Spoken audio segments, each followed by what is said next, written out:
all so much for tuning in to the PHNX Coyotes podcast. Don't forget to hit that like button.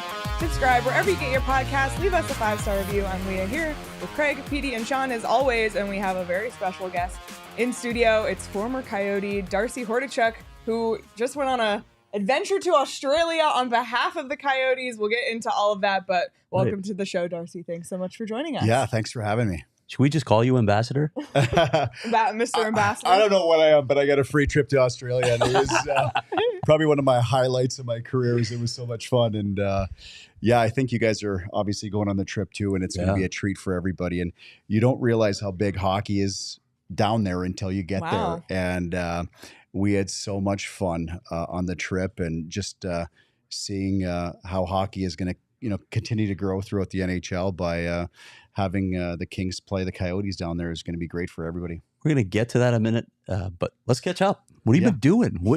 Like I found out when I talked to you, you live in the Valley. What have you been doing since you retired in, I think, 2013? And what exclusive memberships do you have? Something else you told me on the phone, by the way. You know what's funny? I feel like I really wasn't sure I'd ever play in the NHL. So every day I was in the NHL, as PD could attest, I was like, okay, what's my next move in life? And, I was always kind of looking forward, well, what do I want to do? So, obviously having ADHD, I'm all over the map, but it's been great. In 2013 was my last year after the Oilers, moved to the Valley after meeting my wife, who actually worked for the Coyotes back in the day, Lisa Hordichuk. And just kind of started a company for Canadians moving to the USA.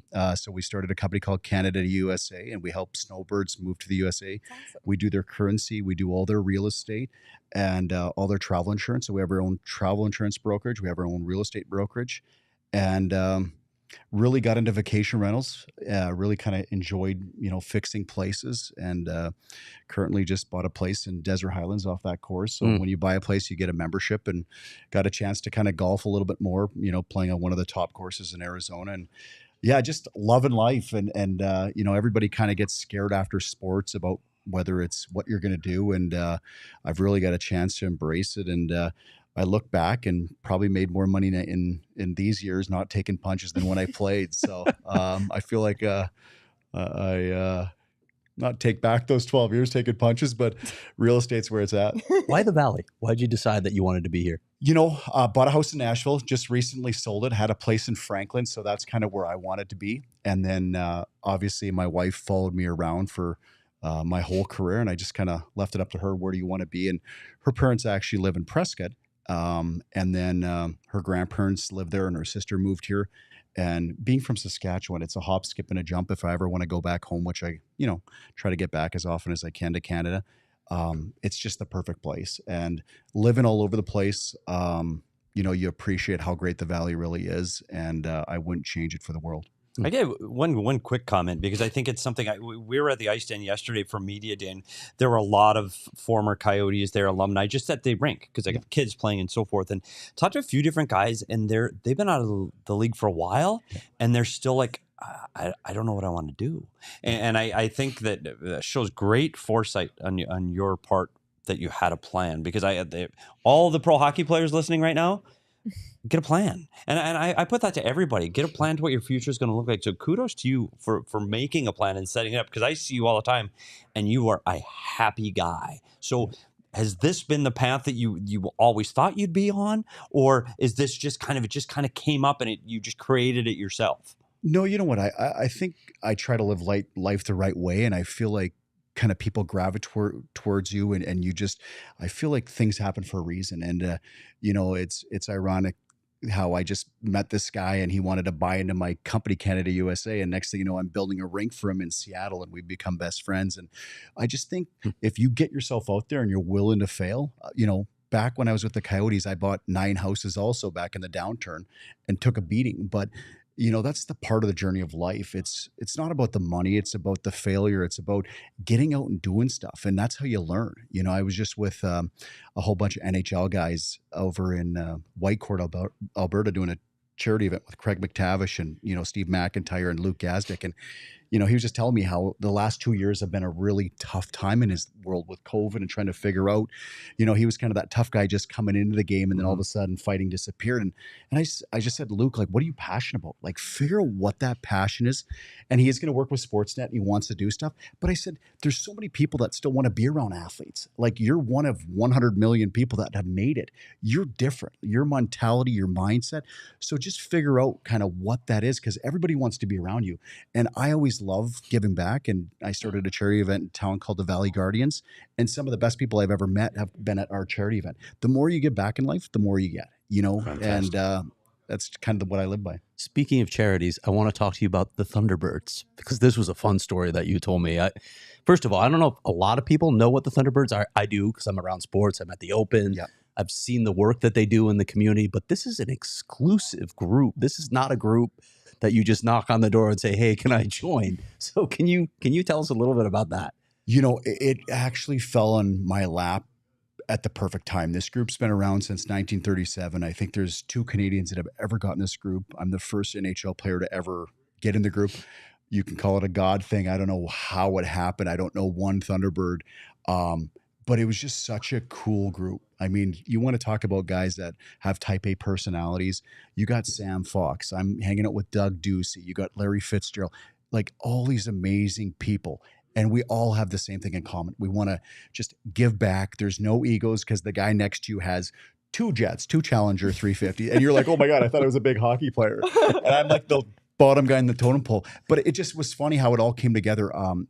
David Booth, who I played with before, Ricky Fowler used to come out to our games when we played for the Panthers. So I kind of got to know Ricky, and he'd come to the games before he became Ricky Fowler. And David Booth said, listen, his roommate is Morgan Hoffman, and he's playing at the Phoenix Open. Let him stay with you. And I'm like, do you think he'd want to stay with me? And he's like, yeah, these guys are on the road all the time. It'd be fun. So Morgan Hoffman, who has just the craziest story as well, lived with me for 5 years. And I remember one day, he's like, Darcy, listen, everybody thought I was his agent. Everybody thought, like, I'm this guy that represents him. So I said, listen, I need some credentials. Like, you gotta make me the golf rep or something. So I had all these credentials saying I was the Wilson rep, just so I can get on the golf course and hang out with him, And I'm on the 16th hole, and there's a guy named Craig Weems, and I didn't know who a Thunder. I just knew the guys have these outfits that look like Hugh Hefner. I'm like, who are these guys? And next thing you know, I pull him over. I said, hey, one of these guys that's staying at my house, he's got like 5 or 6 friends. He wants to see him tee off in 16. Do you mind, like, just for a couple minutes letting him? And he's like, dude, bring him in. Like, just the coolest guy, And I think he had a few cocktails. And I go, I don't know what you do for a living, but we're going to do business together. And he's like, who the hell? Like, who are you? Like, what are you talking about? We're going to do? Right. And then we kind of started going down this rabbit hole. I played hockey, and I have this company for Canadians moving to the US. And it's funny how the group works is all of a sudden he started bringing me around all these other guys. And I guess they're kind of auditioning you to see. And they're like, hey, listen, we need a favor from you. We do this event in Nashville every year, or we do it's called a close. We pick a spot every year at a different spot. Could be Cabo, could be Chicago. This year it's in Nashville. We want you to help us out. And I'm like on the phone with Chaz Corzine, every agent, like, hey, we need this guy. Could we get Dirks Bentley? Could we get, Carrie? And I'm planning this whole kind of cool event. And they're like, hey, we really want you to come. And I'm like, I'm not going with 150 guys that I don't know. Right. So it's just kind of all these like little tests along the way. And then all of a sudden they said, welcome to the Thunderbirds. And it's been one of the greatest things that's happened in my life. And some of these guys are my best friends. Like, never would I be hanging out with Dodger and Hart, or, this Scott Jenkins, a good buddy of mine, Chris Camacho, the head of GPEC. All these guys are in the top of what they do. There's no reason I should be in the group, but I just think everything happens for a reason. And now I've just kind of, that's how I'm here. I kind of got to know the Coyotes ownership group. Every year I get a call from, the Murillo family. Hey, can you bring this person out? Can you bring this, Daly's in town? Can you get him on 16? So it's kind of evolved where I always want to take care of the Coyotes and take care of athletes. And the players across the NHL, I feel like that's what keeps me relevant, is everybody wants to come to the Open.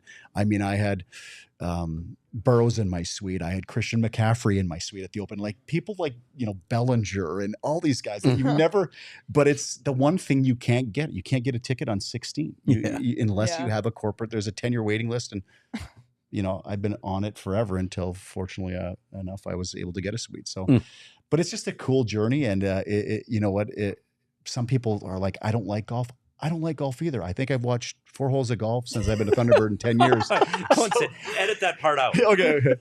But yeah, and it's exciting with, the Live joining kind of the PGA. It's going to be interesting to see what happens. And if you've never been out to the golf tournament, it's one of the biggest events in the world now. And it's getting bigger and bigger. And my job's a fun job this year. I'm assistant chairman of security, so it's kind of fun to see how we're going to stop the next streaker. Appropriate. Yeah. Exactly. But no, it's kind of it's been a fun journey, and I wouldn't trade it for the world, and it's just beginning. Wow. Well, I always see the Thunderbirds out in the open. Right. I'm like, it's so elusive. It's very cool. So great. I was wondering if there's like a secret handshake or something. Anyway, it's very cool to hear your journey post-career, but I want to take it all the way back to, just getting into hockey in general. You grew up in a tiny town in Saskatchewan. Can you just talk about kind of your path to the NHL from growing up in a town with a population under 2,000? Yeah, you know what? It's a small town called Campsack, Saskatchewan. You have to drive to Yorkton, Saskatchewan, where actually Jared Stoll's from, who I played with, to get your Subway fix or McDonald's, because we had no stoplights, and that was kind of our big trip. But yeah, kind of just a crazy journey. Just obviously, like every kid from Canada, you're always playing street hockey or playing hockey. And I don't think it was until a guy by the name of Tyler Wright, who was drafted to the Oilers, got drafted in the first round, 12th overall. And his dad was my hockey coach, and his brother was one of my good friends. So we'd always go watch him play. And Swift Current kind of followed his career and got hooked on it. And it's funny, he gets drafted in the first round. So we'd go to the school gym because his dad was the teacher, and we had access to it, and I'd work out with him, and he's, 5-6 years older than me. So he'd grab like the 25s and I'd grab the 50 pounds, and I'm like younger than him. So I'm like, holy crap, this guy went in the first round. Like I can hang, you know what I mean? Not realize how tough it would be. So then my dad was like, hey, listen, why don't you throw the boxing gloves and box him, Tyler? Like, why don't you guys go downstairs? And I remember like I hit him with a bomb and almost knocked him out. And he's like, no, I'm good. So then I'm like, mind is such a powerful thing. This is what people don't realize in life. Whatever you believe in, whatever you want to happen, if you manifest it, it will happen. I didn't want to fight, but I slept every night with some, not earpods back then, but a headset, just saying like, Hordy, you'll fight anybody. You're the toughest guy on the ice. Wow. And you hear it over and over again, and you start to believe it. And I just now all of a sudden kind of found myself fighting all the guys. And you're looking at my stats, 6th round. I didn't even get drafted as an 18-year-old. I went as a 19-year-old. A guy by the name of Brad McCrimmon, after I got cut from the Calgary Hitmen, calls me up and he goes, Darcy, this is your last chance probably to make the WHL. You got to probably fight a couple guys in camp to make the team. And I'm like, Brad, I'll fight anybody. And then they're like, well, there's a guy named Steve McIntyre, 6'5", from Brooks, Saskatchewan, farm boy. And I'm like, okay, here we go. So I wanted it so bad. I fought him 3 times back to back to back. And I remember the scouting staff saying, you guys are done. And they kept both of us. So for the Saskatoon Blades, my first year, they kept me in Macri, eventually traded him to Prince Albert Raiders, where I got to fight him another 4 or 5 times. And that was kind of my route, and I tell my kid this, my kid's 14 years old, and he's like, yeah, but you only made it to the NHL because you're a fighter. And I said, Braden, you're like a stock in this game. The more you can do and the more value you can create for yourself, the better chance you have of beating the 100,000 kids in your age group. You have to do something to stand out. I'm like, I didn't want to fight, and I was all right at it, but it's a mindset. And so through this journey, I just would always say, who's the toughest guy? And I'll never forget, I'm 19 years old. Just all of a sudden now I get a call, you go to the rookie camp in Detroit, and I fought everybody in camp, and Peter Hordichuk says, you're coming with me to Orlando to the Solar Bears. And this is after I was drafted as a 19-year-old to the Thrashers. And my agent, Dennis Polonich, goes, how much do you want to sign for? And I'm like, I just don't want to go back to Saskatoon. Just get the deal done. I'll sign for free. I love palm trees. And next thing you know, we won the Turner Cup that year. And it was just this crazy journey where, it's my first game. We play Winnipeg. Do you remember the Moose? Yeah. And there's the whole team. Jimmy Roy's trying to fight me. Because in juniors, you're fighting 16 to 20-year-olds. The next level, you're fighting guys that are 20 to 50 years old. And I'm running around playing what I did in juniors, just hitting everything that moves. And the whole team's, so I'm like, okay, just send over your toughest guy. And this was the fight where the whole brass, the whole team was there watching me. And it was a guy named Mel Engelstad. And all of a sudden he comes at me and his nose is on the other side of his face. And he's kind of like almost holding on the boards to come to me. And I'm like, I'm done. Like, I'm going to get my, ass kicked. And we teed off, and it was one of the most viewed fights, I think, of all time back then. And me and Mel went toe to toe and kind of put me on the map. And next thing you know, the NHL called me up when I just turned 20. And all of a sudden I'm trying to fight Ty Domi. I'm trying to fight all these guys. Wow. And nobody would fight me because I didn't have the reputation at the time. So I'll never forget this. This is kind of cool if you can ever find this. But my first shift of the game, I'm like, okay, they said, you're just called up for 1 or 2 games. I didn't even want to go up to the NHL. I'm like, oh my God, I got to fight all these guys. Like, oh, I'm fighting kids. Now I got to fight the NHL. Right. But I didn't want to be on the farm in Saskatchewan picking rocks and making $8 an hour shoveling grain, which I did for 5 years, listening to Shania Twain in the tractor. But next thing you know, like I'm in the NHL, and my first shift, I'll never forget this. Jeff Odgers has taken me to the rink, and he's a local kind of right in my area. He goes, Darce, just keep it simple, get the puck deep. And Petrov, we're playing the Montreal Canadiens. He's coming around the net. And I remember getting off the bench and I take like 6 strides, and it was the biggest hit of my career. And it was on every Gatorade commercial that year. It was the craziest thing. So now I became just like that, like Hordichuk in the stands. I became a fan favorite.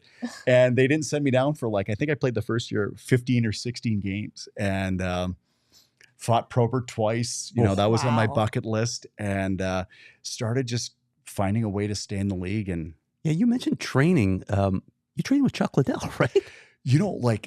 I got stuck fighting all the heavyweights. Yeah. And I'm not a heavyweight. I'm 6'1". I was 215.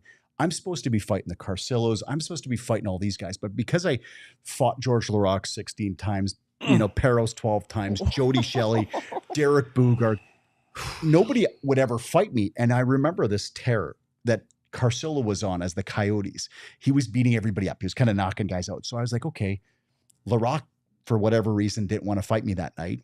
So Gretz was the coach. So he loves the tough guys. So Carcillo, I think, was trying to make a statement.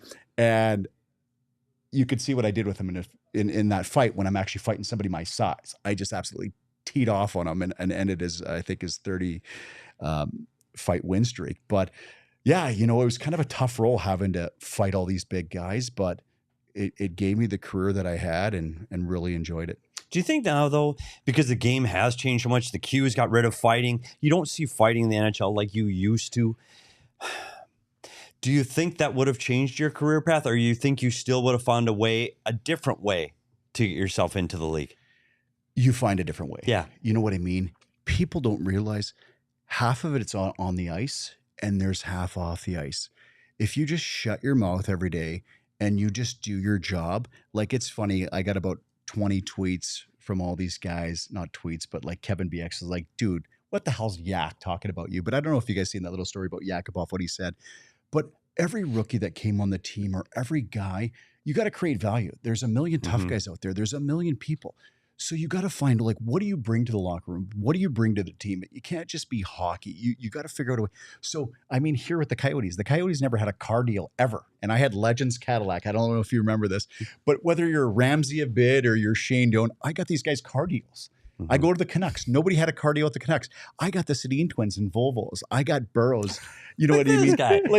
Unreal. And you know what the funny thing is? People are like, how do you do this? And it's such a challenge and it's so fun. I would call up these car dealerships and act like an agent. I'd say, hey, listen, we've got a couple guys that would love to do, cars. And one of them's Darcy Hordichuk and Alex Burrows. And they're like, well, we don't want Darcy Hordichuk. We want Alex Burrows and Luongo. And I'm like, listen, Luongo is not going to sit past an hour and a half signing. He wants 30 grand to do it. Hordichuk's perfect. He's cheap. He's $5,000. He'll do 3 appearances. Oh yeah, dude. Hockey was my side gig. If you remember Oil, that's unreal. Listen, if you actually watch Oil Change, and Mike Gillis is trading for me, they're like, we don't know if we can have this guy. He's got too much going on off the ice. I still have the contracts. I did Alex Burrows stick deals between Warrior and Bauer because I'm like, Burr, you're getting undercut here. Here's the deal. I need 30 sticks in the summer for some charity events. I'll get you way more than you're making. How much you making? So I was playing Soupy, who was the Bauer rep at the time, with the Warrior rep. And they're like, no, we can't go more. It's kind of an A market, but it's a B. I'm like, no problem. We got another deal. And I would throw a name. And it was just, I love that. And I still do this to this day where I hustle and enjoy it. And my wife's like, why do you do this? And I'm like, it's just a challenge. It's not about money. It's just like, it can be done, you know? So. Wow. That's crazy. Yeah. So for all the kids listening out there, listen, be a good person. My last thing on fighting, because I know we really want to talk about Australia, because and I'll just tell you my views on fighting, because I've seen them all. Yeah. And all the guys that you talked about, George Laroque was here. They have some really tough. Brian McGrattan was here. Like, they've had some tough guys here. I didn't like, and this is me personally, so sorry, hockey fans, when guys would get to a face-off circle and go, hey, let's go. My fighting in the NHL that I go, okay, you just hit Danny Briere? You just hit this guy? You took Vadim Verbat out? Okay, we're going. Yep. Like that, you're sticking up for a teammate, or you're sticking up for that. That's where I go, this sport needs, I believe hockey needs fighting. Referees cannot police this game completely. You still need to have fights in hockey. That's my personal opinion. I don't think it's staged, but I think you need to police the game because there's too much going on. That's my thoughts on fighting. I 100%. People are like, it's so violent and it's so crazy. What they don't understand is, I'm just like a police officer in society. I'm out there just protecting the guy that's getting bullied. That's all I'm doing. And, when you really break it down, at the end of the day, like, just imagine having a gun next to your nightstand. You don't have to use it, but just knowing it's there, you're like, okay, I'm the tough guy all of a sudden.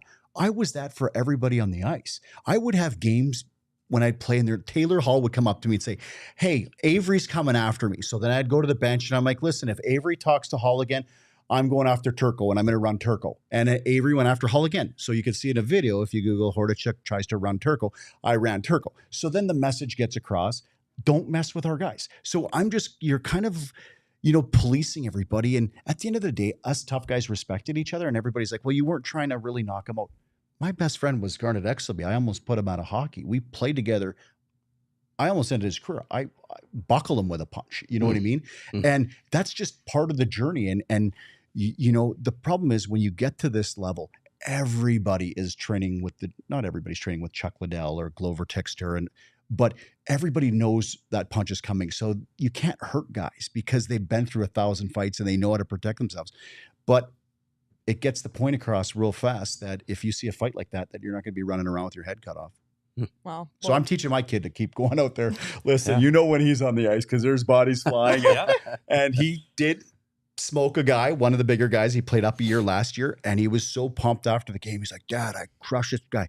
And I go, Braden, but then you quickly skated away and the guy two-handed you in the back of your legs. Like, you don't skate away from a guy. You let him know because you just showed everybody in the team that you were scared. Or he was, I wasn't scared. I would have, and I would go, but it's just what you show. And now, you know what? He's kind of getting it. And he comes into the barn and he's going after the biggest guy and people respect him and they don't even want to get the puck sometimes. So it's still in the game and it's still pretty cool to see that you just got to be quicker, faster, and still be able to fight, to play.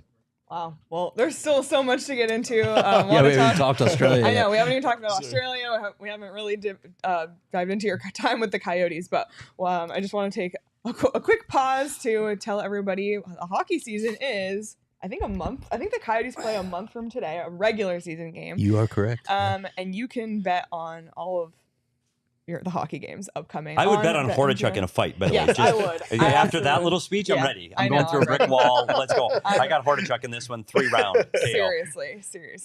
So there's you can actually bet on the first slate of NHL regular season games. They're already up on BetMGM as well as futures. Or if you want some more instant gratification, you can bet on MLB, NFL. It's all happening. It's the best time of year for sports. We're right into it.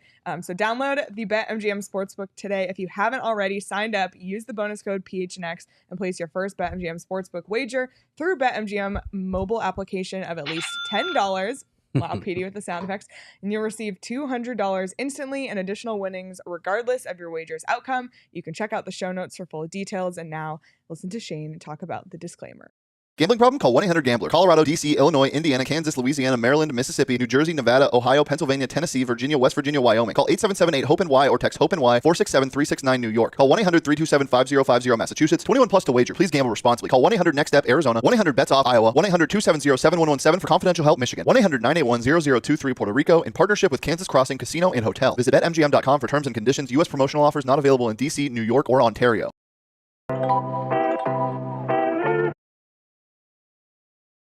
All good.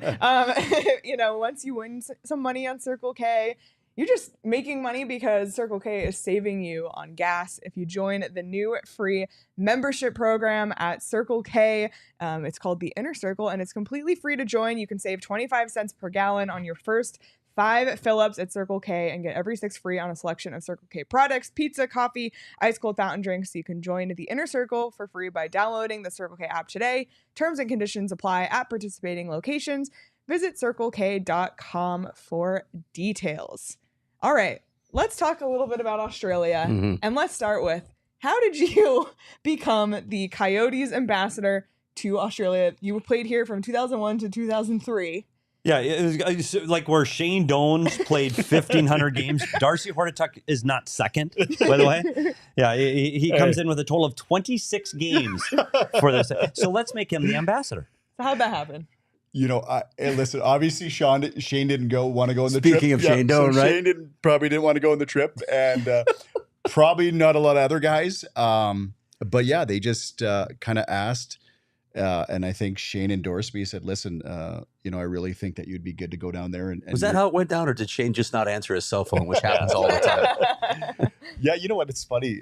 Through this journey since I've been here, me and Shane have kind of got really close and, did some other fun events, the pickleball for the Children's Hospital. So we've always kind of crossed paths. And through the network of the Thunderbirds, I feel like, Shane should obviously be a Thunderbird. And we just kind of always keep crossing paths. And ironically, I was trying to run Shane when he was playing, but he just turned 40, so I couldn't get him in the group. But he would have been a great addition. So, But now I don't know how I became the ambassador. I think life throws some fun things at you sometimes, and if you're in the right place at the right time.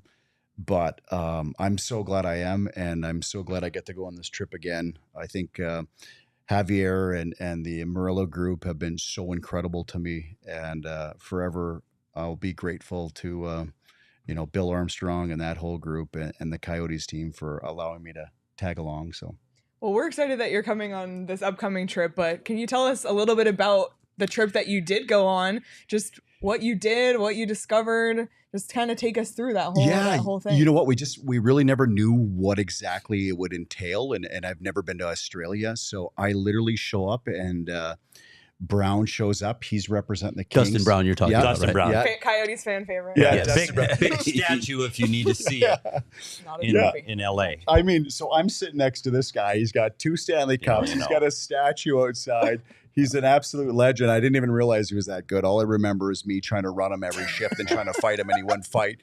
No, he wouldn't fight. He deserved to get run. But sorry, Dustin, I'm sure you're listening too. Coyotes fans appreciate you doing that. Oh, sorry, Dustin. So we kind of land. We're staying at the Hyatt right downtown, and ready for our first interview. And I swear, in those 5 days, I did more interviews and podcasts than I've done in my whole life. It was from one spot, grab a coffee, you're here, and just to see how excited the Australian fans were, and all these people that were promoting the game. What we did in those few days, selling 25,000 tickets just like that. It's been incredible. And I don't think a lot of people know this, but talking to some of the people in the NHL, I think their viewership is like 4th or 5th on the list. Yeah, I heard the same. It's crazy. It is crazy. Yeah. And when we went down there, like, the questions are so funny. It's like when I played in Nashville, when I started out there, everybody's asking these questions like, oh my God, what about this? And what is this?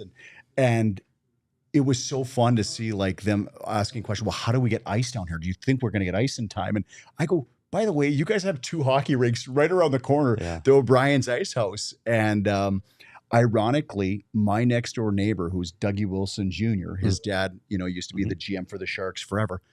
He found out I was going and then just paved the way for my whole trip. He's like, you got to talk to this guy. And I played hockey with this guy. So a lot of these guys, when they were done hockey, went to play in Australia. And it's such a cool, you know, couple hockey rinks, and everybody was decked out. And I'm like, dude, where are you from? Why do you have a Drew Doughty jersey on? He's like, oh, I'm from Halifax. I'm like, what are you doing down here? You know? And the next guy's from like, oh, I'm from Chicago. He's got a black eye. So there's so many expats and people that are down there. This is like the perfect storm. And the fact that this is going to be played when one of their biggest events is going on is just going to, you know, create that attention. Come to the hockey game and then go to their big AFL Super Bowl, you know, game, the Australian rules football, which they planned it that way. And it's going to be just this crazy crowd there. I want to ask you something more about your media circuit that you did, because you were given advice that this was a conservative crowd, avoid certain topics, the one that we've been talking about, the fighting. It didn't turn out that way. So no, every podcast was different. Those guys wanted to get into fighting, you know, like everybody was just, because they've seen videos, they Google you and they kind of learn about you. And then all of a sudden they're like, was this you like fighting and doing all this? I'm like, well, that was me back in the day. But so no, I remember the guy that's taking us around and we're doing all these interviews from the NHL. He goes, just Darce, this, you know, we'd always prep like what to kind of talk about. This crew right here, very conservative, you know, they're probably not going to talk about fighting that much. And we're in the, you know, a whole audience there. I felt like I was in like a Jerry Springer show. And all of a sudden, like, there's this highlight of all these Aussies, like, you know, rugby just hammering each other. And then I'm like, oh, okay. And then it just shows like every one of my highlight tilts just fighting all these guys and me blowing up guys. And I'm like, okay. And then it shows Brownie scoring goals.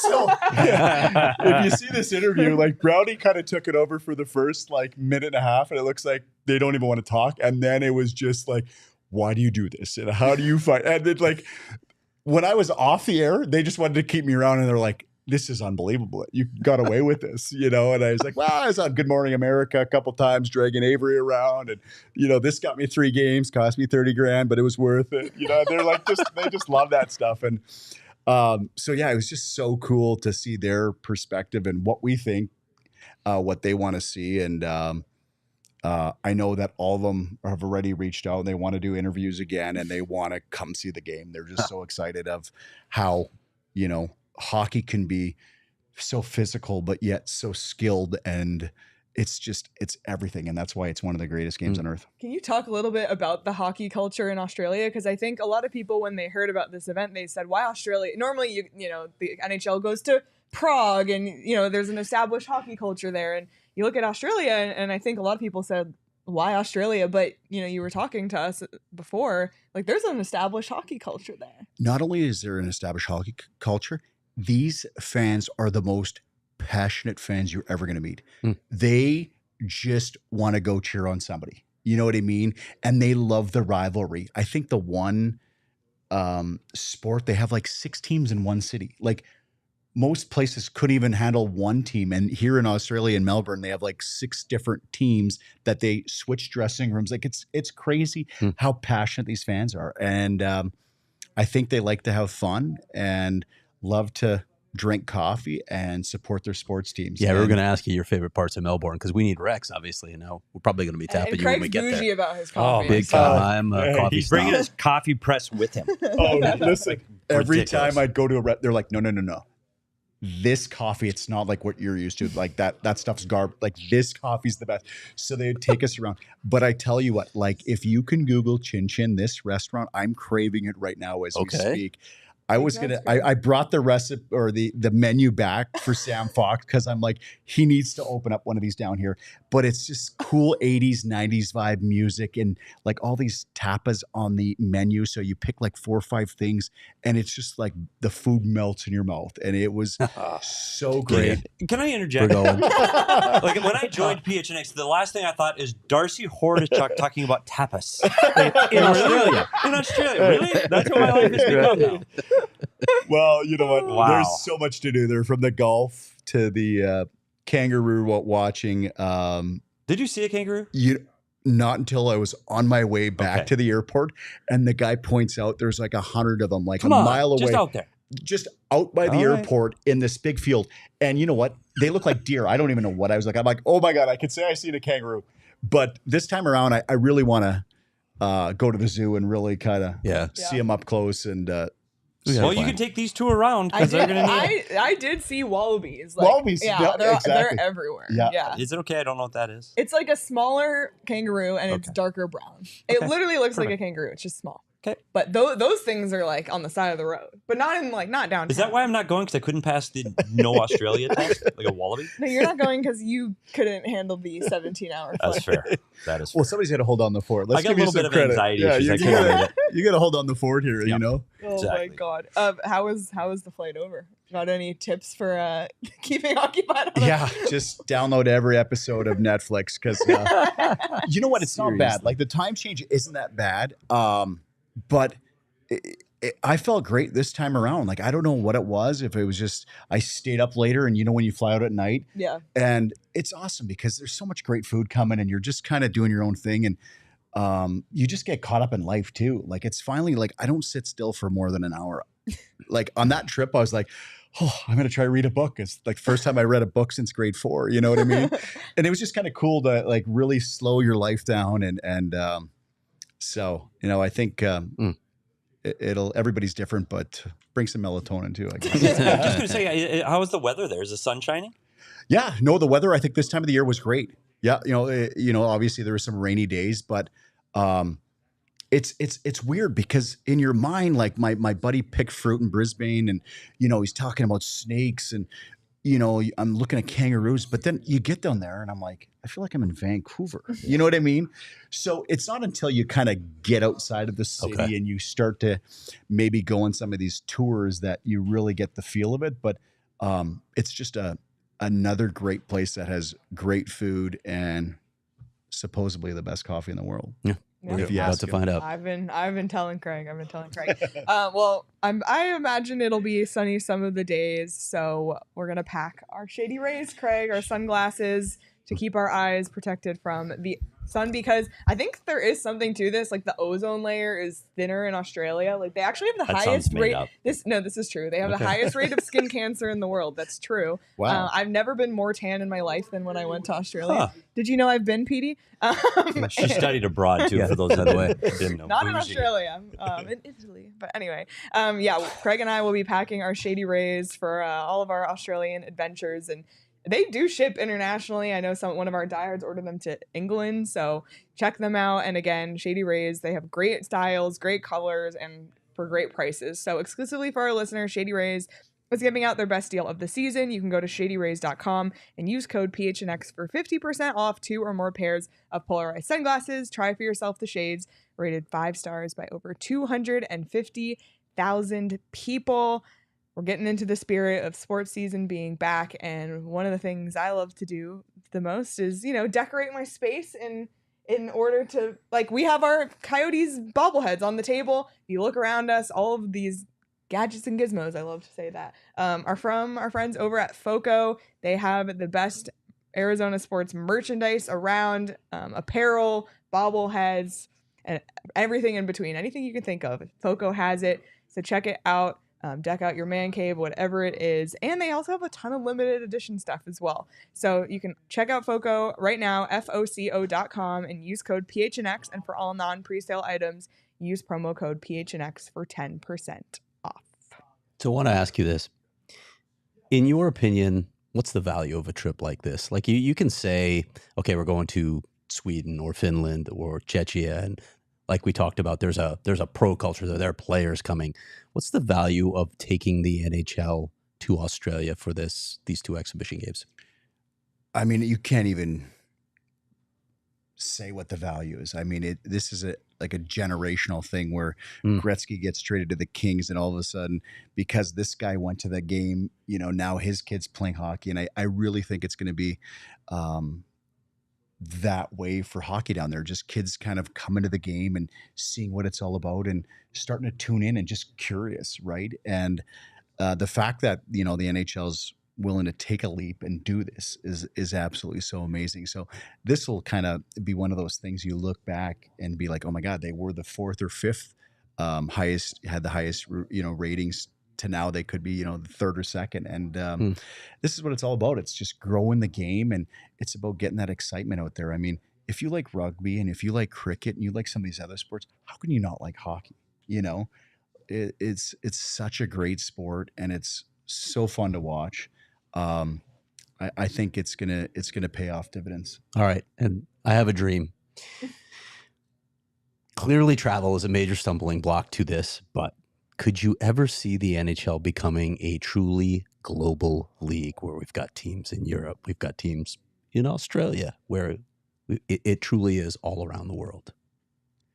You know, I think that people are craving kind of coming together, and I think COVID's really kind of opened people's eyes. Like, maybe we kind of chase money too much, and like, you chase this illusion that you'll be happy if you have this. I think what sports does is it just kind of brings everybody together, and it's just fun. That's where memories are really made, and I would love to see that happen. Will it happen? It'll probably be, when I'm gone, but it would be pretty cool that if we could take that steps. And here's the cool thing. How do we know if we don't try? There's no such thing as, this failed or that failed. If it's touched one person's life and it's done this, and this person now gets in that position, it's just such a cool experience. And that's what hockey is about giving people experiences that they didn't have. And it could be for every person, and obviously the quicker you get in the sport, the easier it is, but it's really something that's fun to see grow, and I'm so glad that the NHL is in such a great position, and the What would league's we so call healthy. our outlet if we moved to Melbourne? That's a lot of letters. I mean, we'd have to MLBN? Melbourne. That's Melbourne. how they say Melbourne, it there. that is how they Melbourne. say it. All right. That's it. But it is interesting to think about, because you look at the Coyotes being here, and it's like Austin Matthews probably isn't playing hockey if the Coyotes aren't here, because he watched Danny Briere as a kid and went to the games and Much said, to Shane Doan's chagrin. Yeah. Danny Briere was I actually his know. favorite player. Sorry, Shane. Hey. But and it's the same thing where maybe it's like a kid in Australia. Like right now, I think there's 1 or 2 Australians in the NHL. Nathan Walker. And you said we're not going to see the dividends of this maybe for for years. another generation, but who knows? I Hey. mean, now there's multiple NHL players from Arizona in the NHL. What Austin Matthews has done for hockey in Arizona, it's crazy. It's good and it's bad, because every parent thinks little Johnny's the next Austin Matthews. And I'm opening up a skating facility with a skating treadmill and a rapid shot just right by the ice den, just because parents will spend anything to get little Johnny to be a good hockey player. And it's kind of unbelievable how you can't even get ice time. Like, everything is, but it was from, back in the days with the whiteouts. And you look at Vegas, like an hour, a couple hours away, like what's going on down there? It is just amazing. It's just one of those things that takes time to build the team. You know what I mean? And I think what the Coyotes are doing, is amazing. And you got to be patient. And sometimes you're a little bit more patient than other teams, but once we have a couple good playoff runs, it's going to be so exciting. And, everybody's excited as it is. And, yeah. So hockey belongs here. And that one of the things we ask 100%. everybody that comes here, does hockey 100%. belong in the desert? 100% it does. And it's frustrating for everybody sometimes to see this or to see this. But I was just in a golf tournament in Whitecourt, and everybody's like, oh my God, I can't wait to come. Everybody said it's one of the most amazing experience coming to Mullet Arena. And I'm like, it is so cool, that arena. Like, people were so against it.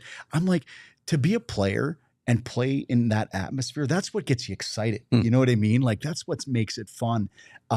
But no, I mean, I think that everybody around the country is excited to come to a game here. It's just continuing to try to get that product. And I mean, look at the Oilers. They had 4 first-rounders when I was there. They had Yakupov. They had like Nuge. They had all these guys. Taylor Hall. It's tough. Sometimes you get it right. Sometimes you don't. You're drafting kids that are 18 years old. You know what I mean? And it's such a grind, trying to figure out.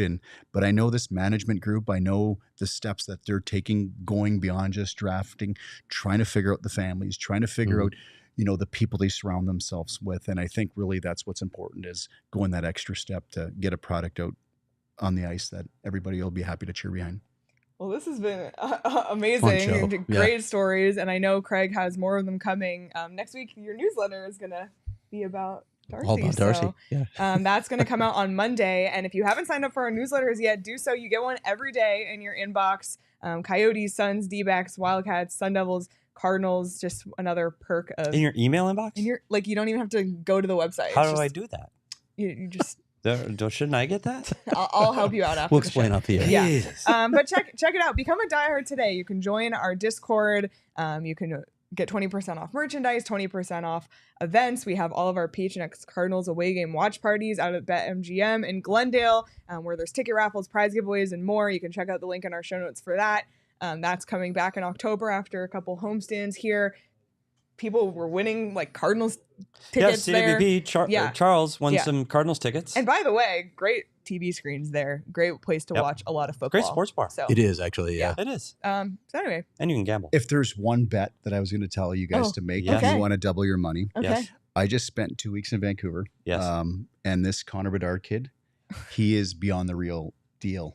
Seriously, at the And rookie showcase. This guy skated with Barzell, Nugent Hopkins. He was on the ice with Kent Johnson. And in my mind, besides Barzell, I thought he was the best player on the ice.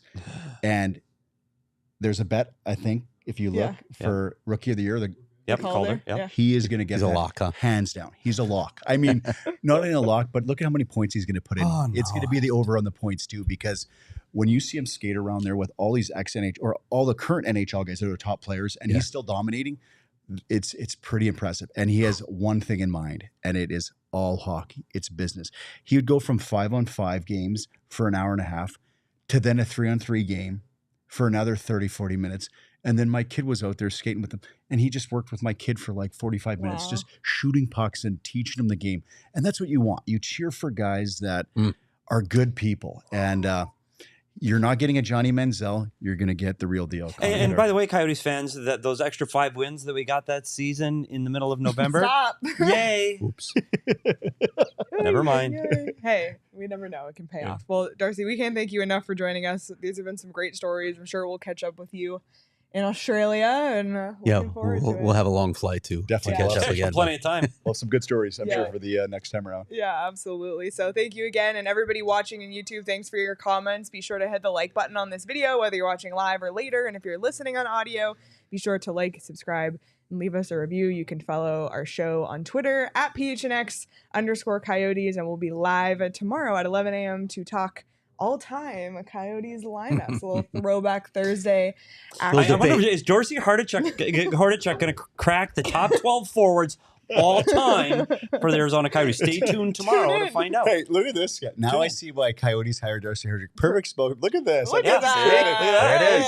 If you guys learn anything, it doesn't matter if you play 30 games, 1,000 games. Hey, just have fun. Yeah. I'm not calling you Don't Darcy. take life. I'm just calling you ambassador from here on out. That's actually Mr. The entire Ambassador. trip, you're Mr. Jeez. Ambassador.